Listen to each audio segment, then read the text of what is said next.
నమస్కారం, నా పేరు దివ్య. వార్తల్లో ముందుగా ముఖ్యాంశాలు.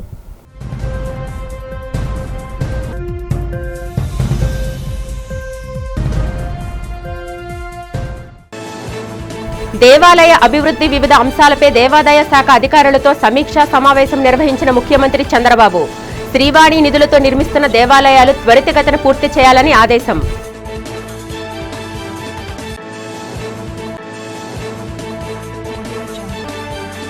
నగరంలో ఈ నెల 27న అంగరంగ వైభవంగా నిర్వహించనున్న ఏయూ శతాబ్ది ఉత్సవాల ముగింపు వేడుకలు. వేడుకల నిర్వహణపై సంబంధిత శాఖ అధికారులతో చర్చించిన collector Abhishikt Kishore.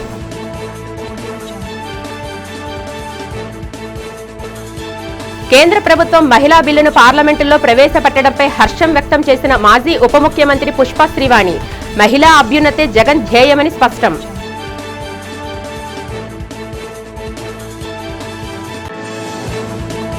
Suryabagh GVMC zonal కార్యాలయంలో ఎమ్మెల్యే వంశీకృష్ణ ఆధ్వర్యంలో నిర్వహించిన ప్రజా సమస్యల పరిష్కార వేదిక.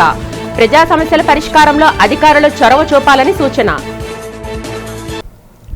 రాష్ట్ర వ్యాప్తంగా శ్రీవాణి నిధులతో నిర్మించ తలపెట్టిన 5,000 దేవాలయాలను వచ్చే 2 ఏళ్లలోపు పూర్తి చేయాలని ముఖ్యమంత్రి చంద్రబాబు నాయుడు అధికారులను ఆదేశించారు. ఈ సందర్భంగా రాష్ట్ర సచివాలయంలో దేవాదాయ శాఖ అధికారులతో సమీక్ష నిర్వహించారు. ప్రముఖ దేవాలయాల అభివృద్ధి కోసం టెంపుల్ టౌన్ డెవలప్మెంట్ ప్లాన్ సిద్ధం చేయాలని, తిరుమల తరహాలో అన్ని ప్రధాన ఆలయాల్లో నాణ్యమైన అన్నప్రసాద వితరణ జరగాలని స్పష్టం చేశారు. వీటి పర్యవేక్షణకు రాష్ట్ర స్థాయి కమిటీని ఏర్పాటు చేయాలని, ప్రతి నియోజకవర్గంలో 25 నుంచి 30 ఆలయాల నిర్మాణానికి ప్రజా ప్రతినిధుల నుంచి ప్రతిపాదనలు తీసుకోవాలని సూచించారు. ఆధ్యాత్మిక పర్యాటకాన్ని ప్రోత్సహిస్తూనే దేవాదాయ భూముల రక్షణకు బ్లాక్ చైన్ టెక్నాలజీని వాడాలని, ఆలయ సేవలను ఆన్లైన్ మరియు వాట్సాప్లో అందుబాటులోకి తీసుకురావాలని సీఎం ఆదేశించారు. ఆంధ్ర విశ్వవిద్యాలయం శతాబ్ది ఉత్సవాల ముగింపు వేడుకల నిర్వహణకు సమగ్ర ఏర్పాట్లు చేయాలని, విజయవంతం చేసేందుకు ప్రణాళికాయుత చర్యలు చేపట్టాలని విశాఖ జిల్లా కలెక్టర్ ఎం అభిషిక్త్ కిషోర్ సూచించారు. ఈ నెల 27న జరగనున్న శతాబ్ది ఉత్సవాల ముగింపు వేడుకల నిర్వహణపై ఏయూ వీసీ జీపీ రాజశేఖర్, జేసీ గొబ్బిళ్ల విద్యాధరితో కలిసి జిల్లా అధికారులు, యూనివర్సిటీ అధికారులతో శుక్రవారం ఏయూ సెనెట్ హాల్లో సంయుక్త సమీక్షా సమావేశం నిర్వహించారు. ఈ సందర్భంగా పలు అంశాలపై సుదీర్ఘంగా చర్చించారు. వర్చువల్ గా పాల్గొన్న రాష్ట్ర విద్యాశాఖ కార్యదర్శి Kona Sasidhar, collegiate education commissioner Bharat Gupta పలు అంశాలపై అధికారులకు సూచనలు చేశారు. చెక్లిస్టు ప్రకారం అన్ని ఏర్పాట్లు చేసుకోవాలని సూచించారు. ముగింపు వేడుకలను ఏయూ ఇంజనీరింగ్ కళాశాల మైదానంలో నిర్వహించడానికి నిర్ణయించామని, సుమారు 25,000 మంది భాగస్వామ్యం కానున్నారని, ఆ రోజు మధ్యాహ్నం 4 గంటల నుంచి కార్యక్రమం జరుగుతుందని వెల్లడించారు. ఉపరాష్ట్రపతి సిపి రాధాకృష్ణన్, సచిన్ టెండూల్కర్ ముఖ్య అతిథులుగా విచ్చేస్తున్నారని తెలిపారు. Before we get into details, the government ఉద్దేశం ఏంటంటే ఆంధ్ర యూనివర్సిటీ మన రాష్ట్రానికి అలాగే దేశానికి చాలా ప్రతిష్టాత్మక university. When it is completing its 100th birthday, government wants to celebrate and show its magnanimity to the entire country. This is the motto in which government is thinking that government wants to conduct the 27th program and also the week which is getting to 27th. First of all, I would like to request all of you to give your 100% and to extend your complete support. మహిళా bill వేళ YCP డ్రామాలు చేస్తుందని Palasa MLA Gouthu Sirisha ఆగ్రహం వ్యక్తం చేశారు. ఈ సందర్భంగా శుక్రవారం అమరావతి టీడీపీ కార్యాలయంలో ఆమె మీడియాతో మాట్లాడారు. దేశమంతా మహిళా రిజర్వేషన్ బిల్లుతో సంతోషంగా ఉంటే ఏపీలో వైసీపీ నేతలు విషం చిమ్ముతున్నారంటూ మండిపడ్డారు. నిన్నటి వరకు విలన్లుగా ఉన్న జగన్ టీం ఇప్పుడు తమ మాటలతో జోకర్లుగా నిరూపించుకుంటున్నారంటూ వ్యాఖ్యానించారు. 2023 ఎన్సీఆర్బీ నివేదికే జగన్ హయాంలోని అరాచకాలకు సజీవ సాక్ష్యమని చెప్పుకొచ్చారు. జగన్ రెడ్డి పాలనలో దక్షిణాది రాష్ట్రాలన్నిటికంటే ఏపీలోనే నేరాలు, ఘోరాలు అత్యధికమన్నారు. పెద్ద రాష్ట్రాల కంటే ఏపీలోనే మహిళలపై దాడులు ఎక్కువగా జరిగాయని గణనాంకాలు చెబుతున్నాయని ఎమ్మెల్యే తెలిపారు. ఆంధ్ర రాష్ట్రంలో జగన్మోహన్ రెడ్డి గారు, ఆయన సైకో బ్యాచ్ నిన్నటి నుంచి చేస్తున్న విమర్శలు, కబుర్లు, వాళ్ళు చెప్పుకుంటున్న గొప్పల గురించి మాట్లాడడానికి మేము ముందుకు వచ్చాను. ఇప్పటి వరకు జగన్మోహన్ రెడ్డి గారు వాళ్ళ టీము విలన్లు మాత్రమే అనుకుంటూ వస్తున్నామండి. వాళ్ళు మంచి జోకర్లను కూడా ఈ మధ్యకాలంలో వాళ్ళు మళ్ళీ నిరూపించుకుంటూనే ఉన్నారు.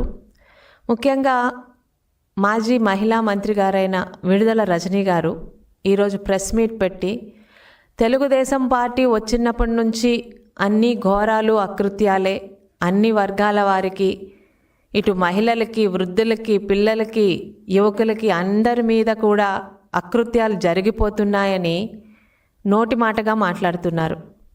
కేంద్ర ప్రభుత్వం మహిళా బిల్లును పార్లమెంటులో ప్రవేశపెట్టడం పట్ల మాజీ డిప్యూటీ సీఎం పుష్ప శ్రీవాణి హర్షం వ్యక్తం చేశారు.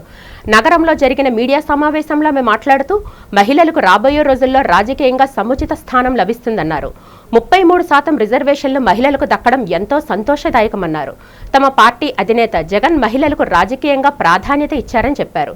జగన్ ప్రభుత్వంలో మహిళలకు కీలక మంత్రిత్వ శాఖల బాధ్యతలు అప్పగించారని గుర్తు చేశారు. 7 జిల్లా పరిషత్ చైర్మన్ పదవులకు మహిళలకే ప్రాధాన్యత ఇచ్చారని చెప్పారు.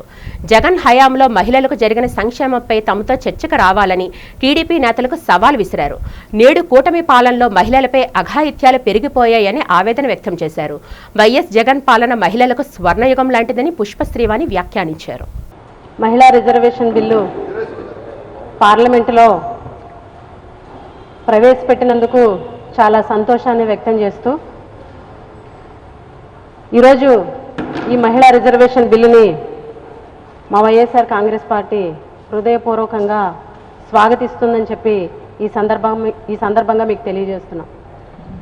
అలాగే ఈ మహిళా రిజర్వేషన్ బిల్లు ఏదైతే ఉందో ఈ బిల్లు ప్రతిపాదన వచ్చినప్పటి నుంచి అందరికంటే ముందే వైఎస్ జగన్మోహన్ రెడ్డి గారు మహిళా రిజర్వేషన్ బిల్లుకి మద్దతు పలకడం మీ అందరికీ కూడా తెలిసినటువంటి విషయమే.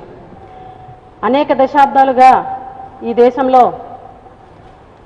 మహిళలందరూ కూడా ఈ బిల్లు కోసం ఎదురు చూసినటువంటి సందర్భం. అలాగే స్వాతంత్రం వచ్చినప్పటి నుంచి కూడా ఎంతోమంది మహిళలు ఈ రిజర్వేషన్ కోసం ఎదురు చూడడం జరిగింది. ఈరోజు ఈ బిల్లు ద్వారాగా ప్రతి అసెంబ్లీలోనూ, లోక్సభలోనూ, చట్టసభల్లో 33% సీట్లు మహిళలకు వచ్చేటువంటి అవకాశం ఉంది. ఈరోజు దేశంలో కానీ రాష్ట్రంలో కానీ మహిళల పరిస్థితి గురించి ఒక్కసారి మనం మాట్లాడుకుంటే ఈ దేశంలో జనాభాలో 50% మహిళలే ఉన్నటువంటి పరిస్థితి ఉంది. తన దృష్టికి తీసుకువచ్చిన సమస్యలను సాధ్యమైనంత త్వరగా పరిష్కరిస్తానని ఎమ్మెల్యే సిహెచ్ వంశీకృష్ణ శ్రీనివాస్ హామీ ఇచ్చారు. సూర్యాబాగ్లో జీవీఎంసీ జోనల్ కార్యాలయంలో జరిగిన గ్రివెన్స్లో ప్రజా సమస్యలపై ప్రజల నుంచి వినతులు స్వీకరించారు. ఈ సందర్భంగా ఎమ్మెల్యే వంశీకృష్ణ మాట్లాడుతూ ప్రజా సమస్యలు పరిష్కరించేందుకు అధిక ప్రాధాన్యత ఇస్తున్నానని చెప్పారు. సమస్యలు ఉంటే తనకు తెలియజేయాలని ప్రజలను కోరారు. తన దృష్టికి తీసుకువచ్చిన సమస్యలను పరిష్కరిస్తానని చెప్పారు. తనను గెలిపించిన ప్రజలకు సేవ చేసి వారి రుణం తీర్చుకుంటానని వంశీకృష్ణ అన్నారు. విశాఖ దక్షిణ నియోజకవర్గాన్ని అన్ని రంగాల్లో అభివృద్ధి చేయడమే తన లక్ష్యమన్నారు. ఇప్పటికే కోట్లాది రూపాయలు వెచ్చించి ప్రజలకు మౌలిక వసతులు కల్పించానని తెలిపారు. ఈ కార్యక్రమంలో కూటమి నాయకులు, ప్రజలు పాల్గొన్నారు. ఇవాళ జీవీఎంసీ జోన్ 4 కార్యాలయంలో గ్రీవెన్స్ జరుగుతూ ఉంది. అందరి ఆశయాలు, అందరి కోరికలు ఒకటే: ఇల్లులు, రోడ్లు, డ్రైనేజ్ వ్యవస్థ, పెన్షన్స్. ఇవి తప్ప, అంటే మౌలిక సదుపాయాలు తప్ప ఇంకోటి ఎవరికి కూడా అడగట్లేదు. ఈ ప్రాంతం అంతా కూడా ఓల్డ్ సిటీ కాబట్టి మినిమంగా అవే ఉండాలి. అతి త్వరలోనే పెన్షన్స్ రిలీజ్ అవబోతూ ఉన్నాయి.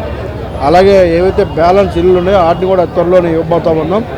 నెక్స్ట్ మంత్ ఎండింగ్ కల్లా ఆ ఇల్లులు, ఆ పెన్షన్స్, రేషన్ కార్డులు, వీటి మూటి మీద పూర్తి స్థాయిలో మనసు పెడతాం. మేజర్గా చాలామంది ఇక్కడ దేవస్థానం ఇష్యూ ఒకటి ఉంది. కొన్ని ప్రాంతాల్లో గత 10-15 సంవత్సరాల నుంచి ఎటువంటి కట్టడాలకు కానీ లేకపోతే చిన్న చిన్న పనులు కూడా చేసుకొని చాలా ఇబ్బంది పడుతున్నారు. అది కూడా ప్రాసెస్లో ఉంది. అది కూడా నాకు తెలిసి ఇక్కడ నుంచి వెళ్ళిపోయింది. అది చిరకాల కోరిక, ఈ నియోజకవర్గ ప్రజల కోరిక కాబట్టి అది కూడా త్వరలోనే క్లియర్ చేయబోతూ ఉన్నాం. ఇచ్చిన ప్రతి హామీని కూడా ఆల్మోస్ట్ నాకు తెలిసి మేము ఇచ్చిన ఎలక్షన్లో తర్వాత ఇచ్చినవి కూడా ఆల్మోస్ట్ అన్నీ కూడా ఒక లైన్లోకి తీసుకురావడం జరిగింది. ఒక 2-3 నెలలు అన్నీ కూడా కంప్లీట్ చేస్తాం తెలియజేస్తారు.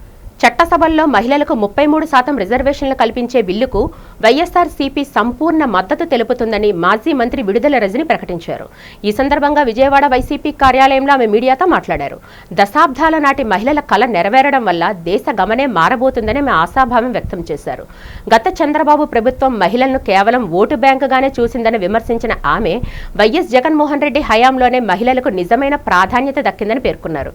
దేశంలోనూ తొలిసారిగా నామినేటెడ్ పదవుల్లో మహిళలకు మహిళలకు 50% రిజర్వేషన్లు అమలు చేసి చూపిన సామాజిక సంస్కర్త జగన్ అని కొనియాడారు. గత 5 ఏళ్ల పాలనలో 90% సంక్షేమ పథకాలను మహిళల పేరుతో అందించి వారిని మహారాణులుగా గౌరవించారని గుర్తు చేశారు. మహిళల అదృశ్యంపై గతంలో కొందరు అసత్య ప్రచారాలతో ప్రభుత్వంపై బురద జల్లారని, అయితే వైఎస్ఆర్సీపీ ఎప్పుడూ మహిళల రక్షణ మరియు సాధికారతకే ప్రథమ ప్రాధాన్యత ఇచ్చిందని రజని స్పష్టం చేశారు. మరి మహిళలకు చట్టసభల్లో ప్రాతినిధ్యం కల్పిస్తూ వచ్చేటువంటి మరి ఈ అవకాశాన్ని, ఈ మహిళా బిల్లుకు పూర్తిగా కూడా మా వైఎస్ఆర్ కాంగ్రెస్ పార్టీ ఇప్పటికే సంపూర్ణ మద్దతు ప్రకటించడం జరిగింది. ఒక మహిళగా, మహిళా నాయకురాలుగా మరి ఈ ఉమెన్ రిజర్వేషన్ బిల్లుని పూర్తిగా కూడా ఇది పాస్ అవ్వాలని చెప్పి మనస్ఫూర్తిగా నేను ఆకాంక్షిస్తా ఉన్నాను. ఎన్నో సంవత్సరాలుగా మరి ఎన్నో దశాబ్దాలుగా చట్టసభల్లో మరి ఈ 3 రిజర్వేషన్ కల్పించాలని జరుగుతున్నటువంటి దశాబ్దాలుగా ఉన్నటువంటి వింటున్నటువంటి వస్తున్నటువంటి ఈ యొక్క కళ ఇంత కాలానికి నిజం కాబోతుందంటే నాకు చాలా సంతోషంగా ఉంది. ఈ బిల్లుకి సంబంధించి దేశవ్యాప్తంగా అన్ని పార్టీలకు అతీతంగా కూడా మరి ఈ బిల్లుకు మద్దతిచ్చి అందరూ కూడా చట్టబద్ధత దీనికి కల్పిస్తారని నేను ఎదురు చూస్తున్నాను. ఈ 3 రిజర్వేషన్ సంబంధించి మరి ఈ 3 మహిళలు చట్టసభల్లోకి వచ్చి వారు ప్రతినిధులుగా మరి అడుగు పెడితే మొత్తంగా మనం చూసినట్టయితే ఏ విధంగా ఈ దేశ భవిష్యత్తే మారబోతుందనేది మనం చూడొచ్చు. టీడీపీ అధిష్టానం గుర్తించి జాతీయ రాష్ట్ర స్థాయి కమిటీల్లో పలువురికి పదవులను కట్టబెట్టిందని టీడీపీ విశాఖ జిల్లా అధ్యక్షులు చోడే వెంకట పట్టాభిరాం చెప్పారు. నగరంలో జిల్లా పార్టీ కార్యాలయంలో టీడీపీ జాతీయ రాష్ట్ర స్థాయి కమిటీల్లో నియమించబడిన నాయకులకు అభినందన సభ జరిగింది. పదవులు పొందిన నాయకులను ఘనంగా సత్కరించారు. ఈ సందర్భంగా వెంకట పట్టాభిరాం మాట్లాడుతూ రాబోయే రోజుల్లో మరింత ఉత్సాహంతో పార్టీ కోసం పనిచేయాలని పిలుపునిచ్చారు. పార్టీ కోసం శ్రమించే వారికి అధిష్టానం గుర్తింపు ఉంటుందని భరోసా ఇచ్చారు. ముఖ్యమంత్రి చంద్రబాబు నాయుడు పాలనలో రాష్ట్రం అభివృద్ధి పదంలో పయనిస్తుందని తెలిపారు. పార్టీ అమలు చేస్తున్న సంక్షేమ కార్యక్రమాలు జరుగుతున్న అభివృద్ధిని ప్రజలకు తెలియజేయాలని కోరారు. ఈ కార్యక్రమంలో టీడీపీ నాయకులు మహమ్మద్ నజీర్, అనంతలక్ష్మి, బైరెడ్డి పోతనరెడ్డి, పుచ్చా విజయ్ కుమార్, పార్టీ అనుబంధ సంఘాల నాయకులు పాల్గొన్నారు.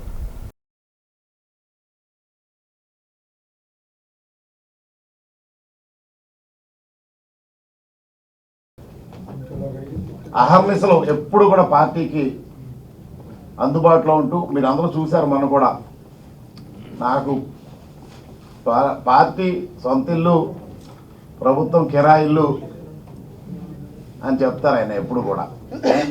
ఎప్పుడు వచ్చినా రాత్రి 11 అయినా కూడా 12 అయినా కూడా ఉన్నవాళ్ళందరితో మాట్లాడి పడుకుంటారు. అట్లా అహర్నిశలు పార్టీ బలపరచడానికి అంటే ఇంకా మీ అందరికీ తెలుసు, ఎప్పుడు కూడా తెలుగుదేశం పార్టీలో మనందరం మన బాబు గారు చెప్తా ఉంటారు పెద్ద ఆయన, కార్యకర్తలు ఎప్పుడు పార్టీకి అండా దండ. తెలుగుదేశం పార్టీలో కార్యకర్తలే మెయిన్ బలం అని చెప్పి ఆయన ఎప్పుడు చెబుతూ ఉంటారు. ఏమని, పార్టీ గెలిచినప్పుడు ఉత్సాహంగా పరిగెట్టినప్పుడు పార్టీ గెలుస్తుంది, ఆ కార్యకర్త అలిగిన నాడు పార్టీ ఓడిపోతుందని. ఎప్పుడు కూడా నాకు తెలిసి ఒకేసారి 2 సార్లు గెలిచాం, 95 and 99 అనుకోండి.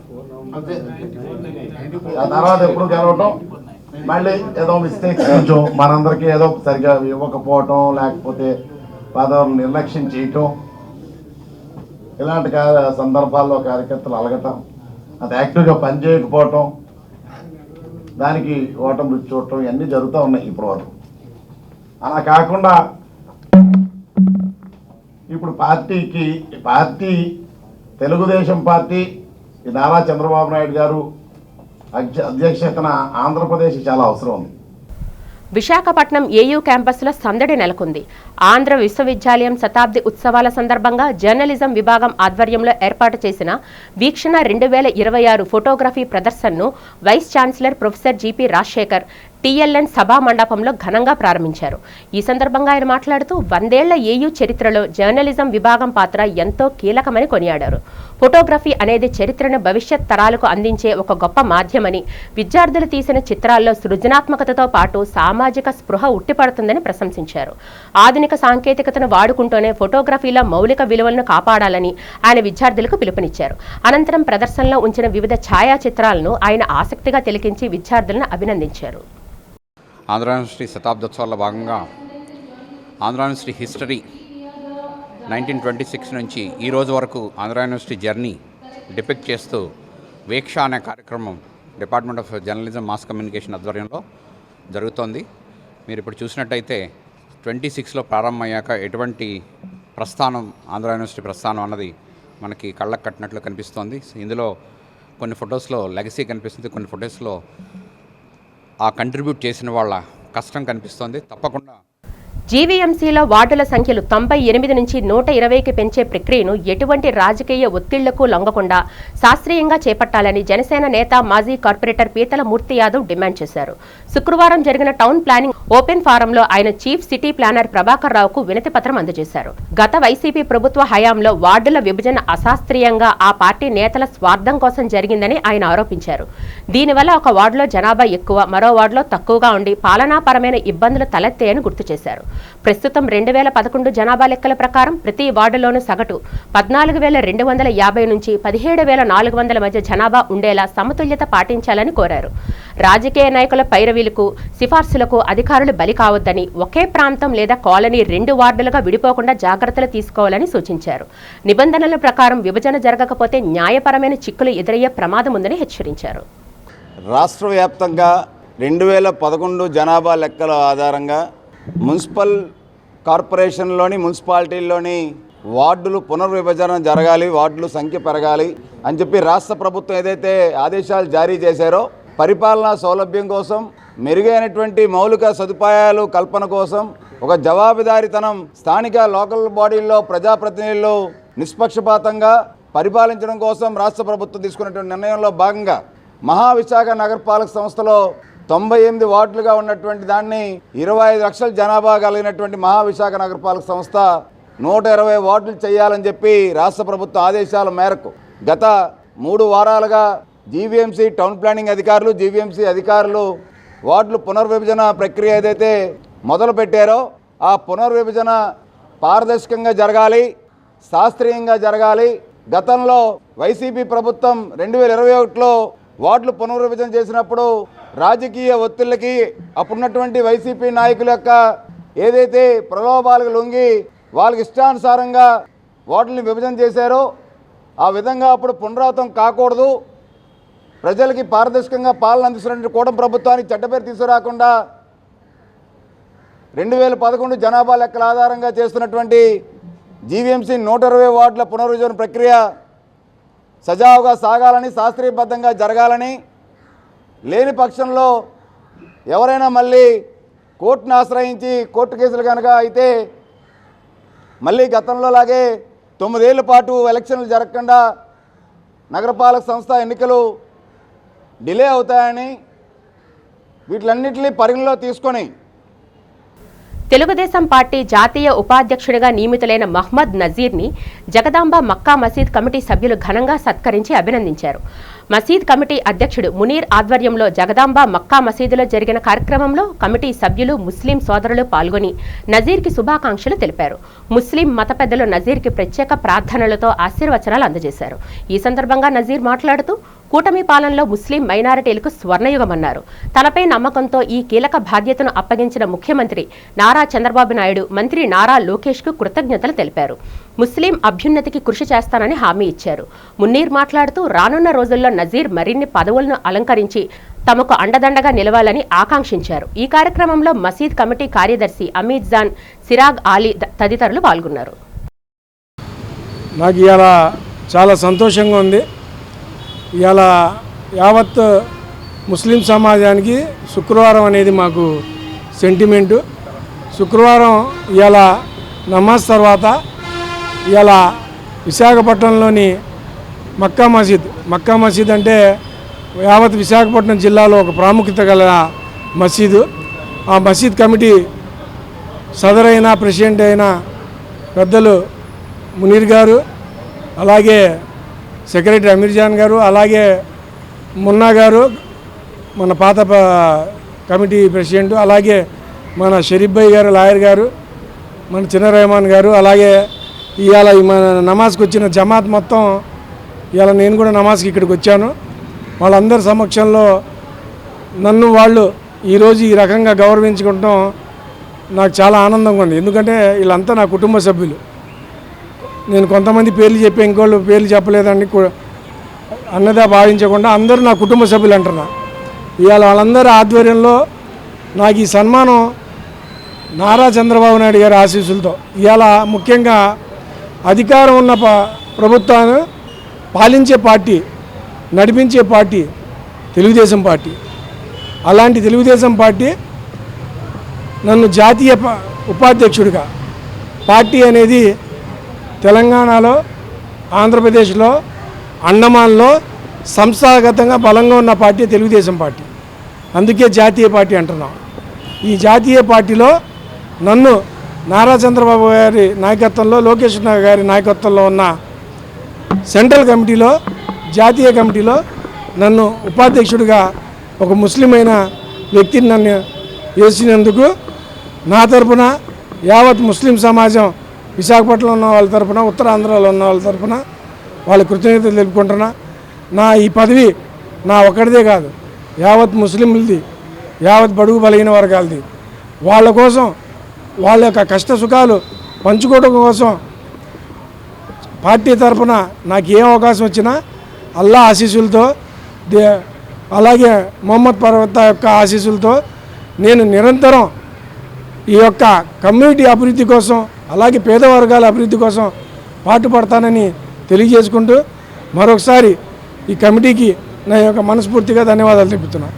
యావత్ మా కమిటీతో కలిసి ఈరోజు మాకు చాలా సంతోషకరమైన విషయం, జాతీయ తెలుగుదేశం పార్టీ ఉపాధ్యక్షుల కింద మా మొహమ్మద్ నజీర్ గారికి ఈ అవకాశం ఇచ్చినందుకు పార్టీ ప్రధానమైన వ్యక్తులకి, నారా చంద్రబాబు నాయుడు గారికి, లోకేష్ గారికి, పార్టీలో ప్రధానమైన మనుషులందరికీ, మా ముస్లిమ్స్ మైనారిటీ సోదరులందరికీ కృతజ్ఞతలు తెలుపుకుంటూ మా నజీర్ భాయ్కి అండగా ఉంటామని మేము మాకు 5 జిల్లాల్లో మాకు సరైన నాయకుడు, ఈ నాయకుడిని అవకాశం ఇచ్చి ఇంకా మరింత బలోపేతం పరిచి మా యొక్క ముస్లిమ్స్ నాయకత్వాన్ని ఇచ్చేసే కెపాసిటీ ఉన్న మనిషి ఆయన. ప్రతి విషయంలో ముస్లిమ్స్ ఎక్కడ కించపరచకుండా హ్యాపీగా మసీదుల పట్ల కానీ, ప్రజల పట్ల కానీ చాలా సంతోషంగా వచ్చి మా యొక్క కష్ట సుఖాలను చూసే మనిషి. ఈ మనిషి కావడం మా అదృష్టం అని మేము భావిస్తూ ఇవాళ ఈ అవకాశం వచ్చినందుకు, మక్కా మసీదుకి ఈ అవకాశం మాకు దొరికినందుకు మా మక్కా మసీద్ తరపు నుంచి, మా యావత్ ముసల్లీల తరపు నుంచి ఇవాళ మేము వీరికి గౌరవం చేయడం మాకు ఎంతో చాలా అదృష్టకరంగా ఉంది. ఈ 5 జిల్లాలకి మా నాయకుడిని ఇంకా అభివృద్ధి చెందాలని అల్లాని ప్రార్థిస్తూ పార్టీ అధిష్టానాన్ని కూడా మేము కోరుకుంటున్నాం. అల్లా ఇతనికి ఆ కెపాసిటీ ఇవ్వాలని మేము కోరుకుంటూ సెలవు తీసుకుంటాం. గర్భధారణ సమయంలో మధుమేహం ఉంటే గర్భిణీలు ఆందోళనకు గురి కావాల్సిన అవసరం లేదని మెడికవర్ ఆసుపత్రి వైద్యురాలు డాక్టర్ స్రవంతి అన్నారు. వైద్యుల సలహాలు, సూచనలు పాటిస్తూ వారు సూచించే మందులు వాడితే తల్లి బిడ్డకు ఎటువంటి ప్రమాదం ఉండదన్నారు. నగరంలో మెడికవర్ ఆసుపత్రిలో జరిగిన మీడియా సమావేశంలో డాక్టర్ స్రవంతి మాట్లాడారు. కొన్ని సందర్భాల్లో చాలా మంది మహిళలకు మధుమేహ లక్షణాలు కనిపించవన్నారు. కానీ నియంత్రణలో లేకపోతే తల్లి శిశువుపై ప్రభావం ఉంటుందన్నారు. అధిక ఫైబర్ ఉన్న ఆహారాన్ని, తాజా కాయగూరలు, పండ్లు తీసుకోవాలన్నారు. తీపి పదార్థాలు, జంక్ ఫుడ్ కు స్వస్తి చెప్పాలన్నారు. విధిగా తిన్న తర్వాత 3 పూటలా 20 నిమిషాల పాటు నడవాలని గర్భిణీలకు సూచించారు. గర్భధారణలో మధుమేహం సాధారణమైందని, సరైన జాగ్రత్తలు తీసుకుంటే నియంత్రణలో ఉంటుందని డాక్టర్ స్రవంతి తెలియజేశారు. ఈరోజు నేను ప్రెగ్నెన్సీలో వచ్చే డయాబెటీస్ గురించి చెప్తానండి. దాన్ని జీడిఎం అంటాం, జెస్టేషనల్ డయాబెటీస్ మిలిటస్. అంటే ఈ ప్రెగ్నెన్సీలో డయాబెటీస్ అనేది ఎవరిలో ఎక్కువగా చూస్తాం అనేది అంటే ముందుగా చూద్దాం. అంటే హై రిస్క్ గ్రూప్స్ ఎవరు అనేది తెలుసుకుందామండి. అంటే వాళ్ళ ఫ్యామిలీ హిస్టరీ ఆఫ్ డయాబెటీస్ ఏమైనా ఉన్నా, లేకపోతే వాళ్ళు అధిక బరువుగా ఉంటున్నా, లేకపోతే ప్రీవియస్ ప్రెగ్నెన్సీలో ఆల్రెడీ షుగర్ డయాగ్నోజ్ అయినా, లేకపోతే ప్రీవియస్ బేబీ 4 kgs కన్నా ఎక్కువగా బరువు పుట్టినా సరే వీళ్ళందరినీ ఏంటంటే వీళ్ళు హై రిస్క్ గ్రూప్ కింద కన్సిడర్ చేస్తామన్నమాట. సో ఎలా గుర్తిస్తాం ప్రెగ్నెన్సీలో డయాబెటీస్ ఉందా లేదా అనేది? యూజువల్లీ ఏంటంటే ఇది మనం ఒక యూనివర్సల్ స్క్రీనింగ్ ప్రొసీజర్ అనేది ఇండియన్ గైడ్లైన్స్ ప్రకారం చేస్తామన్నమాట. దాన్ని oral glucose tolerance test with 75 grams glucose అనేది టెస్ట్ చేస్తాం. ఇది ప్రెగ్నెన్సీలో 2 సార్లు చేస్తామన్నమాట. ఫస్ట్ యాంటీనేటల్ విజిట్లో ఒకసారి, అండ్ 6th మంత్లో ఒకసారి ఈ టెస్ట్ చేస్తాం. ఈ టెస్ట్ ఎలా ఉంటుందంటే 75 grams గ్లూకోజ్ పౌడర్ని ఒక 300 ml వాటర్లో మిక్స్ చేసి ప్రెగ్నెంట్ ఉమెన్కి ఇస్తాం. అది తీసుకున్న ఒక 2 hours తర్వాత బ్లడ్ గ్లూకోజ్ అనేది మెజర్ చేస్తామన్నమాట. ఇన్ కేస్ ఆ బ్లడ్ గ్లూకోజ్ అనేది మోర్ దాన్ 140 milligrams కన్నా ఎక్కువ ఉంది అంటే వాళ్ళలో షుగర్ ఉన్నది, అంటే ప్రెగ్నెన్సీలో షుగర్ డయాగ్నోజ్ అయ్యింది అని నిర్ధారిస్తామన్నమాట. సో అసలు ప్రెగ్నెన్సీలో డయాబెటీస్ అనేది ఎందుకు ఇంపార్టెంట్ అంటే చాలామంది మహిళల్లో ఏ లక్షణాలు అనేవి కనిపించమన్నమాట. కానీ ఇన్ కేస్ అది షుగర్ అన్కంట్రోల్డ్గా ఉంది అంటే ఆ ఎఫెక్ట్ బేబీ మీద అండ్ మదర్ మీద కూడా ప్రభావం చూపిస్తుంది. అంటే మదర్లో ఎలాంటి ప్రభావం ఉంటుంది అంటే ఉమ్మనీరు అధికంగా పెరిగిపోతూ ఉండడం అండ్ ఇన్ఫెక్షన్స్ తరచుగా రావటం అండ్ దీనివల్ల ఏంటంటే నెలలు నిండకముందే డెలివరీ అయిపోవడం కానీ ఇలాంటి రిస్క్స్ అనేవి ఉంటాయి. అండ్ వీళ్ళలో సిజేరియన్ సెక్షన్ కూడా ఎక్కువ ఛాన్స్ ఉంటుందన్నమాట వీళ్ళలో. అండ్ బేబీస్లో ఏంటంటే ఇన్ కేస్ ఫస్ట్ 3-4 monthsలోనే షుగర్ అన్కంట్రోల్డ్ ఉందంటే బేబీ మీద ప్రభావం ఎక్కువ చూపిస్తుంది. సో దానివల్ల ఏంటంటే అబార్షన్స్ అవ్వడం కానీ లేకపోతే అవయవ లోపాలు ఫామ్ అవ్వడం బేబీలోని ఇలాంటివి జరుగుతాయి అన్నమాట. అండ్ నెక్స్ట్ ఫర్దర్గా అంటే 2nd trimester 3rd trimesterలో కూడా ఇలాగ అన్కంట్రోల్డ్గానే ఉన్నాయి అంటే బేబీకి ఏంటంటే కొంచెం అంటే సడన్గా బేబీ డెత్ అయిపోవడం కానీ ఇలాంటి కండిషన్స్ కూడా చూస్తూ ఉంటాం. అండ్ వీళ్ళలో బర్త్ ఇంజురీస్ అవుతాయి బేబీకి. అండ్ డెలివరీ తర్వాత కూడా బేబీలో షుగర్ లెవెల్స్ అనేవి ఫాల్ అయిపోతూ ఉంటాయన్నమాట. సో మనం ట్రీట్మెంట్ ఎలా చేయాలి అంటే ఎలాగ మనం నియంత్రించవచ్చు అనే దానికోసం చూద్దాం. సో ఇలాంటి ఎఫెక్ట్స్ అంటే మనం ఇచ్చే ట్రీట్మెంట్తో బేబీ అండ్ మదర్ కూడా సేఫ్గా ఉంటారు. ఇనీషియల్ స్టేజ్లో ఏంటంటే మనం డైట్ అండ్ ఎక్సర్సైజ్ అనేది ఎక్స్ప్లెయిన్ చేస్తాం. అంటే ఒకసారి షుగర్ డయాగ్నోజ్ అయిపోగానే ఇన్సులిన్నా లేకపోతే షుగర్ తగ్గడానికి ట్యాబ్లెట్స్ అనేవి పెట్టమన్నమాట. ఇనీషియల్గా ఏంటంటే డైట్ అండ్ ఎక్సర్సైజ్ మోడిఫికేషన్ అనేది కౌన్సిల్ చేస్తాం వీళ్ళలో. అంటే ఎలాంటి ఫుడ్ తీసుకోవాలి అండ్ ఎలాంటివి అవాయిడ్ చేయాలనేది చెప్తూ ఉంటాం. వీళ్ళలో ఎక్కువగా కాంప్లెక్స్ కార్బోహైడ్రేట్స్ ఎక్కువగా తీసుకోమని కౌన్సిల్ చేస్తాం. అంటే ఎక్కువగా గోధుమలు అండ్ బ్రౌన్ రైస్, రాగి, జొన్నలు ఇలాంటివి తీసుకోమని అండ్ అన్ని రకాల పప్పులు అండ్ నట్స్ ఇవి తీసుకోమని ఎక్స్ప్లెయిన్ చేస్తూ ఉంటాము. And out side and bakery foods కంప్లీట్గా అవాయిడ్ చేయాలి అండ్ స్వీట్స్ కూడా కంప్లీట్గా అవాయిడ్ చేయమని చెప్తామన్నమాట. ఈ నెల 20న జరగనున్న సింహాచలం శ్రీ వరాహలక్ష్మి నృసింహస్వామి వారి వార్షిక చందనోత్సవ ఏర్పాట్లను జిల్లా యంత్రాంగం మమ్మురం చేసింది. ఈ సందర్భంగా జిల్లా collector Abhishikt Kishore, police commissioner doctor Shankhabrata Bagchi, GVMC commissioner Ketan గార్గులు సింహగిరిపై పర్యటించారు. ఆలయ ఈవో జల్లేపల్లి వెంకట్రావుతో కలిసి కొండపైన జరుగుతున్న ఏర్పాట్లను వారు క్షుణ్ణంగా పరిశీలించారు. ముఖ్యంగా భక్తులు బస్సు దిగే ప్రదేశాలు, క్యూ లైన్లు, స్కానింగ్ సెంటర్లు మరియు వివిధ రకాల దర్శన ప్రోటోకాల్లను అధికారులు తనిఖీ చేశారు. భక్తులకు మౌలిక సదుపాయాల విషయంలో ఎటువంటి లోటు రాకూడదని, మండుతున్న ఎండల దృష్ట్యా తగిన జాగ్రత్తలు తీసుకోవాలని ఆదేశించారు. రెవెన్యూ, పోలీస్, ఆరోగ్య మరియు ఆర్టీసీ విభాగాల సమన్వయంతో భక్తులకు అసౌకర్యం కలగకుండా నిజరూప దర్శనం కల్పించాలని అధికారులకు దిశానిర్దేశం చేశారు. స్వామివారిని దర్శించుకునే వేలాది మంది భక్తులకు పకడ్బందీగా ఏర్పాట్లు పూర్తి చేయాలని స్పష్టం చేశారు. వార్తలు ముగించే ముందు ముఖ్యాంశాలు మరొకసారి చూద్దాం.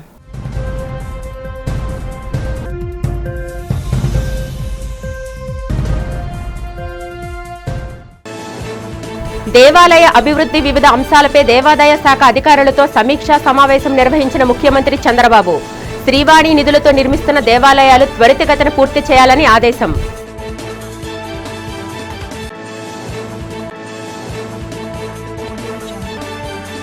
నగరంలో ఈ నెల 27న అంగరంగ వైభవంగా నిర్వహించనున్న ఏయూ శతాబ్ది ఉత్సవాల ముగింపు వేడుకలు. వేడుకల నిర్వహణపై సంబంధిత శాఖ అధికారులతో చర్చించిన collector Abhishikt Kishore.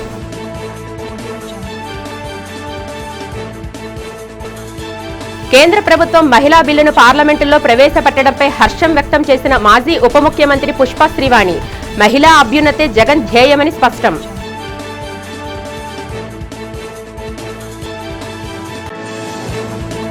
Suryabagh GVMC zonal కార్యాలయంలో ఎమ్మెల్యే వంశీకృష్ణ ఆధ్వర్యంలో నిర్వహించిన ప్రజా సమస్యల పరిష్కార వేదిక. ప్రజా సమస్యల పరిష్కారంలో అధికారులు చొరవ చూపాలని సూచన. ఈ వార్తలు ఇంతటితో సమాప్తం. నమస్కారం.